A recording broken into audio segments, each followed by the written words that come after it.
नमस्कार.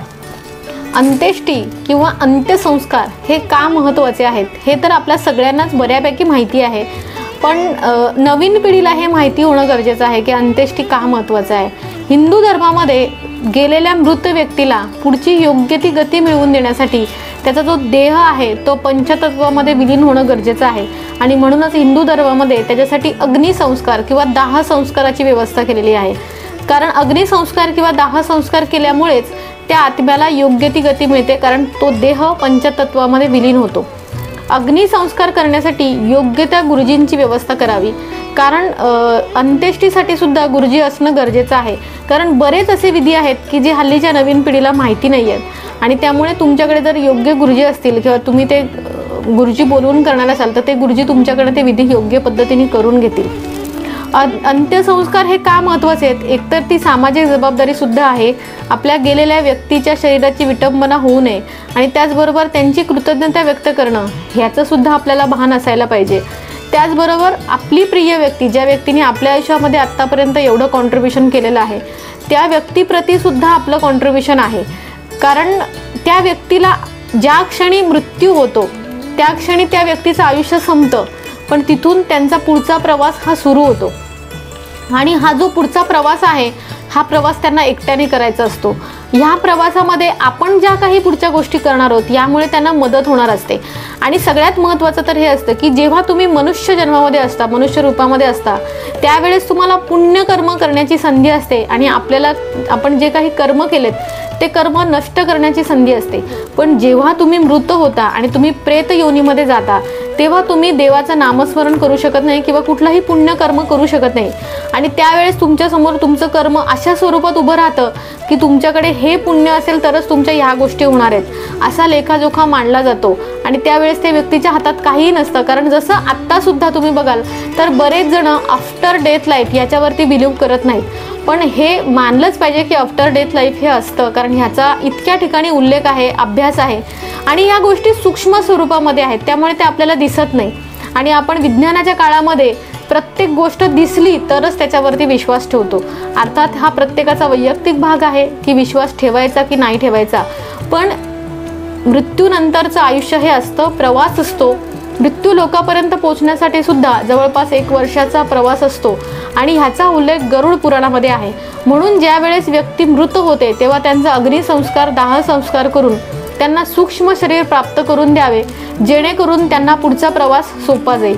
त्याच्यानंतर पुढे 10व्या पर्यंतचे 10 दिवसांचे विधी करून 11वा, 12वा, 13वा हे विधी करून नंतर घरशुद्धी करावी. कारण आपल्या घरात जर कोणी व्यक्ती मृत झाली असेल तर घरामध्ये उदक शांत करणं अत्यंत गरजेचं आहे. त्याच्यानंतर ज्या काही अस्थी आहेत त्या तीर्थक्षेत्री विसर्जन कराव्या, जेणेकरून त्या व्यक्तीला योग्य तो मार्ग मिळेल. ह्या 10 दिवसांमध्ये गरुड पुराणाचे वाचन गुरुजींकडनं नक्की करून घ्यावे. ह्या गरुड पुराणाच्या वाचनामुळे 2 गोष्टींचा फायदा होतो. 10 दिवस तो मृत आत्मा आपल्याबरोबर असल्यामुळे त्या 10 दिवसांमध्ये तुमचा जो काही पुढचा प्रवास आहे तो कसा असणार आहे हे सुद्धा त्या मृत व्यक्तीला कळतं आणि आपल्याला सुद्धा ते कळतं. ज्या व्यक्तीने गरुड पुराणाचं वाचन केलं आहे किंवा ते श्रवण केलेलं आहे त्या व्यक्तीला माहिती असतं की पुढचा प्रवास कसा आहे. सो प्रत्येक छोट्यातल्या छोट्या चुकीमुळे सुद्धा तुम्हाला किती मोठी शिक्षा होऊ शकते याचा उल्लेख गरुड पुराणामध्ये केलेला आहे. त्यामुळे जर तुम्ही गरुड पुराण वाचलत किंवा ऐकलत तर तुम्हाला ह्या गोष्टी कळतील आणि आपण वेळेतच चुकीच्या गोष्टी करण्यापासून परावृत्त होऊ. म्हणजे मला तर असं वाटतं ज्या व्यक्तीने गरुड पुराण वाचलंय ती व्यक्ती कुठलंही पापकर्म करताना 100 वेळा विचार करूनच करेल. त्याच्यानंतर जे घरशुद्धी आहे ती अत्यंत महत्त्वाची आहे. कारण जर घरामध्ये कोणी व्यक्ती मृत झाली असेल तर घरशुद्धी झाल्याशिवाय त्या घरातील अन्नही ग्रहण करू नये असं शास्त्र सांगतं. म्हणूनच 13व्या दिवशी घरशुद्धी करून 13व्याचं जेवण दिलं जातं आणि ब्राह्मण भोजन सुद्धा केलं जातं. त्याचबरोबर आपण आता काही नियम असे बघणार आहोत जे अंत्येष्टीच्या संदर्भात की हे अत्यंत महत्त्वाचे आहेत. पूर्वीच्या काळी गावामध्ये जर एखादी व्यक्ती मृत झाली तर पूर्ण गाव त्याचा शोक पाळायचा किंवा गावामध्ये कोणीही अन्न शिजवायचं नाही. ही अत्यंत योग्य परंपरा होती. आत्ताच्या काळामध्ये आपल्याला माहिती पण नसतं की आपल्या आजूबाजूला कोणी व्यक्ती मृत झाले, पण जर आत्ताच्या काळात सुद्धा जर तुम्हाला माहिती असेल की तुमच्या म्हणजे फोन आला किंवा आपल्या बिल्डिंगमध्ये असेल किंवा आजूबाजूला जर कोणी व्यक्ती मृत झाली तर निदान त्या व्यक्तीला अग्निसंस्कार होईपर्यंत अन्न ग्रहण करू नये, कारण ह्याला प्रचंड दोष शास्त्रामध्ये सांगितलेला आहे. त्या व्यक्तीचा अग्निसंस्कार झाल्यानंतर स्नान करणं अत्यंत महत्त्वाचं आहे. मग ती व्यक्ती कोणीही असो, जर तुमच्या माहितीतली किंवा बिल्डिंगमधली किंवा परिचयातील व्यक्ती मृत झाली तर त्या व्यक्तीच्या नावाने स्नान केल्याशिवाय अन्न ग्रहण करू नये. त्यानंतर जर तुम्ही स्मशानामध्ये जाऊन आला असाल किंवा स्मशानात जाणार असाल किंवा 10व्याला तुम्ही जाऊन आलात तर स्नान केल्याशिवाय घरामध्ये इतरत्र कुठेही फिरू नये. कारण जेव्हा तुम्ही स्मशानातून किंवा अशा अशुभ ठिकाणून घरी येता तेव्हा तुमच्याबरोबर निगेटिव्ह व्हायब्रेशन्स तुम्ही कॅरी केलेले असतात. तिकडचे प्रेतात्मे तुमच्या आजूबाजूला असतात किंवा तिकडे स्मशानातली जी राख असते ती आपल्याला चपलेला लागून किंवा पायाला लागून आपल्या घरामध्ये येते आणि स्मशानात ती राख ही चांगली नसते, घरामध्ये कलह निर्माण करते. त्यामुळे बाहेर न आल्यानंतर किंवा स्मशानात न आल्यानंतर आंघोळ केल्याशिवाय घरात इतरत्र फिरू नये. स्मशानातून आल्यानंतर किंवा स्मशानात जाऊन समजा तुम्हाला प्रवास करायचा असेल तरी सुद्धा वाटेमध्ये अन्न ग्रहण करू नये. जर तुम्हाला अगदीच निघणार नसेल की बाबा मला एवढा वेळ उपाशी राहणं शक्यच नाही तर आपण जवळपास कुठेतरी हॉटेलमध्ये किंवा कुठेतरी आंघोळीची व्यवस्था करावी आणि त्यानंतरच अन्न ग्रहण करावं, कारण त्या अन्नाला अत्यंत दोष आहेत. बरेच जण हा नियम पाळत नाहीत, पण निदान बाकीचे नियम कडक पाळण्याव्यतिरिक्त हा नियम तरी पाळावा. खरं तर पाणीसुद्धा ग्रहण करू नये, पण अन्न ग्रहणाला खूप जास्त दोष आहेत. जर आपल्या आजूबाजूला किंवा घरामध्ये कोणी व्यक्ती मृत झाली असेल तर मोठ्याने हास्य संवाद करणं, मोठ्याने गाणी ऐकणं किंवा खूप छान रंगीबिरंगी कपडे परिधान करून अशा ठिकाणी जाणं, अशा गोष्टी टाळाव्यात. कारण ज्या ठिकाणी शोक आहे तिथे या गोष्टी निषिद्ध आहेत. कोणत्याही जीवात्म्याला जर आपल्यामुळे त्रास झाला तर त्याचे क्लेश आपल्याला झाल्याशिवाय राहणार नाहीत. त्यामुळे अशा ठिकाणी जाताना ह्या छोट्या छोट्या गोष्टींची काळजी आपण निश्चितपणे घेऊ शकतो.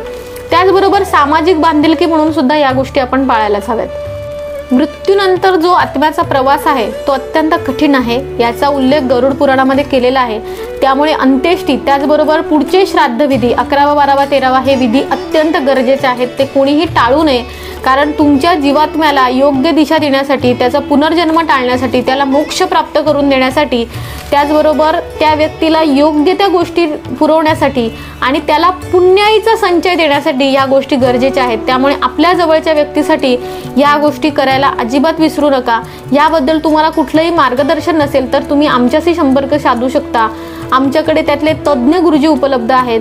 पुन्हा सांगते की अंत्येष्टी करणं हा सोपा विधी नाही, तो इतका सहज सोपा नाही, कोणालाही तो जमत नाही. त्याच्यासाठी तज्ज्ञ व्यक्ती लागते, कारण त्याचे दोष प्रचंड आहेत. त्याच्यात जर चुकी झाली किंवा काही चुकीचे विधी झाले तर त्यामुळे तुमच्याबरोबरच सगळ्या घरादाराला त्रास होऊ शकतो. त्यामुळे अशा चुका करू नका. गुरुजींचं मार्गदर्शन घेणं गरजेचं का आहे? कारण अंत्येष्टी हा अभ्यासाचा विषय आहे. तो काही 2 दिवसात अभ्यास करून साकार केला किंवा समजला इतका सोपा विषय नाही आहे. अनेक गुरुजींना सुद्धा याचं खोलातलं ज्ञान नसतं. त्यामुळे आपण कोणत्या गुरुजींकडनं ते ज्ञान घेतोय याची सुद्धा पडताळणी करून घ्या. अंत्येष्टी आणि मोक्ष याचा डायरेक्टली काही संबंध आहे का? अर्थातच आहे. कारण जोपर्यंत त्या जीवात्म्याला अग्निसंस्कार होत नाही तोपर्यंत ती व्यक्ती मोक्षाच्या प्रवासाला जाऊ शकत नाही. जरी त्या व्यक्तीचं पुण्यकर्म असेल तरी सुद्धा जोपर्यंत तिला सूक्ष्म देह प्राप्त होत नाही तोपर्यंत ती व्यक्ती मोक्षापर्यंत जाऊ शकत नाही. त्यामुळे अग्निसंस्कार किंवा दाह संस्कार हा अत्यंत महत्त्वाचा आहे. आपल्याकडे एक पद्धत आहे की स्त्रियांनी स्मशानात जाऊ नये. हल्ली सर्रास सर्व स्त्रिया स्मशानामध्ये जातात, पण स्त्रियांचा जो ऑरा असतो तो अत्यंत नाजूक असतो. स्त्री भावनिक असते. तिथे ती जेव्हा रुदन करते, तिला जेव्हा मानसिक त्रास होतो, त्यामुळे तिकडे असलेले निगेटिव्ह व्हायब्रेशन्सचा ऑरा तिला सहन होत नाही किंवा झेपत नाही आणि ती आतून पूर्णपणे कोलमडलेली असते. आणि ही सगळी सामाजिक कारणं असल्यामुळे स्त्रियांनी स्मशानामध्ये जाऊ नये किंवा अंत्यसंस्कारासाठी सुद्धा स्त्रियांना ही परवानगी नाहीये. म्हणजे तुम्ही जेव्हा गुरुजींशी संपर्क कराल तेव्हा जर कुठली स्त्री अंत्यसंस्कार करणार असेल किंवा तुम्ही जर म्हणाल की आम्हाला 2 किंवा 3 दिवसांमध्ये विधी करून हवेत आणि त्या गोष्टीला जर कुठले गुरुजी होकार देत असतील तर सर्वप्रथम हे लक्षात घ्या की हे गुरुजी प्रॉपर विधी करणारे नाहीत. म्हणजे माझ्याकडे असे कितीतरी यजमानांची उदाहरणं आहेत, ब्रह्मदेशकडे याची उदाहरणं आहेत की आमच्याकडे असे कितीतरी यजमान, कितीतरी कामं आम्ही सोडून दिलेली आहेत की 3 दिवसामध्ये विधी आम्ही करून देणार नाही. आता तुम्ही विचार करा, आपण प्रत्येक गोष्ट करतो ती काहीतरी कामासाठी करत असतो किंवा प्रत्येक गोष्टीसाठी करत असतो. इतकं असताना सुद्धा किंवा एखादं काम येत असताना जे गुरुजी ते काम नाकारत असतील याचा अर्थ त्याच्यामागे तितकंच मोठं कारण असणार. त्यामुळे जे गुरुजी अंत्येष्टीसाठी 3 दिवसाला नकार देतील किंवा ते करायला तयार होणार नाहीत, स्त्रिया ते विधी करणार असतील तर तयार होत नाहीत, अशा वेळेला ते गुरुजी तज्ज्ञच असणार किंवा त्यांना त्यातली माहिती असणार. फक्त पैसा किंवा दक्षिणा ही महत्त्वाची नसून शास्त्रसुद्धा महत्त्वाचं आहे. त्यामुळे तुम्ही या गोष्टीची काळजी घ्या, घाई गडबड करू नका. जर आपल्याला विधी करायचेच आहेत तर आपण ते योग्य पद्धतीने करू, योग्य ठिकाणून करू आणि योग्य मार्गदर्शनाखाली करू. श्राद्धाची इतकी सगळी माहिती ऐकल्यानंतर बऱ्याच जणांना श्राद्ध करायची इच्छा असेल, पण ह्या 15 दिवसात गुरुजी मिळाले नाहीत किंवा तुम्ही बाहेरगावी आहात किंवा घरामध्ये मासिक धर्म असेल तर त्यामुळे श्राद्ध कर्म करता येत नाही. तर अशा गोष्टींमध्ये दिवाळीनंतर जेव्हा महालय समाप्ती असं लिहिलेलं असतं कालनिर्णयमध्ये, तर महालय समाप्तीपर्यंत आपल्याला महालय श्राद्ध किंवा श्राद्ध कर्म करता येतात. त्यामुळे घाबरून जाण्याची गरज नाहीये. जरी पितृपंधरवडा 15 दिवसांचाच असला तरी आपल्याकडे महालय श्राद्ध करण्यासाठी जवळपास 1 महिन्यापेक्षा जास्त अवधी असतो. त्यामुळे कोणत्याही प्रकारची टाळाटाळ न करता योग्य गुरुजींशी संपर्क साधून तुम्ही महालय श्राद्ध करू शकता. ह्याच्यासाठी आपल्याकडे म्हणजेच ब्रह्मतेज या संस्थेकडे अत्यंत तज्ज्ञ गुरुजी उपलब्ध आहेत. या संदर्भात तुम्हाला अधिक माहिती हवी असल्यास तुम्ही ब्रह्मतेज या संस्थेशी संपर्क साधू शकता. आणि मुंबईमध्ये तसेच मुंबईच्या बाहेर सुद्धा अंत्येष्टी आणि श्राद्ध कर्म यासाठी आपल्याकडे तज्ज्ञ गुरुजी उपलब्ध आहेत. मला खात्री आहे की यासाठी तुम्हाला काहीही मार्गदर्शन हवं असेल तर तुम्ही ब्रह्मतेज या संस्थेशी संपर्क साधा. धन्यवाद.